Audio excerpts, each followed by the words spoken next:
menumbuhkan ekonomi.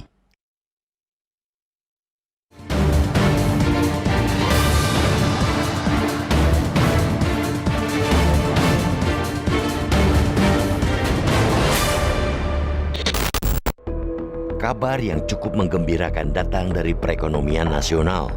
Ekonomi triwulan 1 2023 secara tahun ke tahun masih mampu tumbuh menembus di kisaran 5%, tepatnya di angka 5,03%.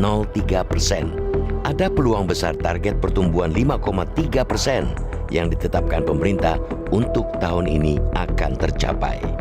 Namun, ada hal yang perlu dicermati.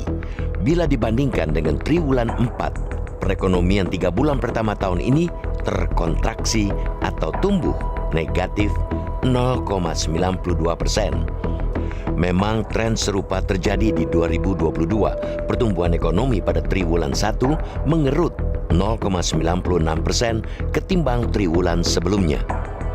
Demikian pula pada triwulan 1 2021 yang juga terkontraksi 0,96%.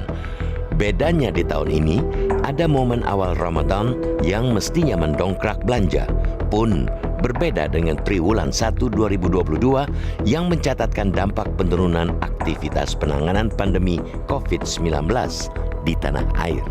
Tidak bisa dimungkiri, lonjakan harga sejumlah kebutuhan pokok pada Februari-Maret 2023 turut mengikis semangat belanja masyarakat. Laju inflasi tahun ke tahun pada Februari bahkan menembus 5% hingga mencapai angka 5,47%. Yang patut kita apresiasi, pemerintah pusat hingga daerah kemudian tanggap merespons. Tim Pengendalian Inflasi Daerah atau TPID bekerja keras melakukan operasi-operasi pasar. Hasilnya, inflasi dapat dijinakkan sehingga laju inflasi tahun ke tahun pada April melandai meski ada momen perayaan Lebaran. Dari tahun ke tahun, pertumbuhan ekonomi Indonesia sangat tergantung pada konsumsi masyarakat. Pada triwulan 1 tahun ini pun, konsumsi masyarakat menopang separuh pertumbuhan ekonomi. Maka, pemerintah tidak boleh lengah merawat stabilitas harga barang-barang kebutuhan pokok agar daya beli masyarakat terjaga.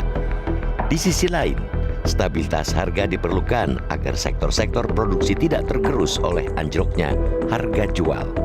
Pertumbuhan ekonomi di triwulan-triwulan mendatang masih menjanjikan prospek yang positif bila dilihat dari raihan di triwulan 1.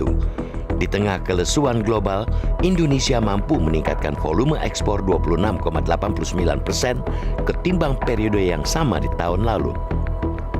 Meski begitu, nilai ekspor hanya naik 1,6% yang antara lain mencerminkan masih lemahnya harga komoditas ekspor. Realisasi investasi periode Januari-Maret 2023 tumbuh 16,5% ketimbang triwulan 1 2022.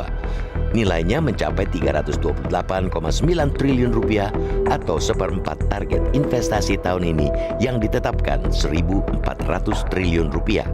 Iklim yang kondusif menjadi prakondisi pertumbuhan ekonomi yang bergairah. Ini bukan melulu ditentukan oleh indikator-indikator perekonomian. Stabilitas politik dan kepastian hukum tidak kalah menentukan.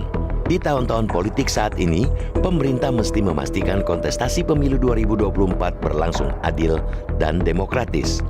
Pemerintah hanya perlu menjadi moderator dan fasilitator, bukan malah ikut menyoraki pemain, apalagi turut bermain.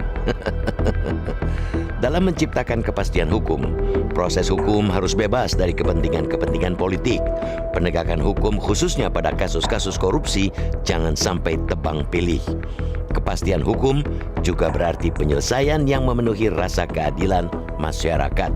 Dengan kinerja pemerintah di 3 bulan pertama tahun ini, kita patut optimistis pertumbuhan ekonomi nasional bakal mencapai target, bahkan melampauinya.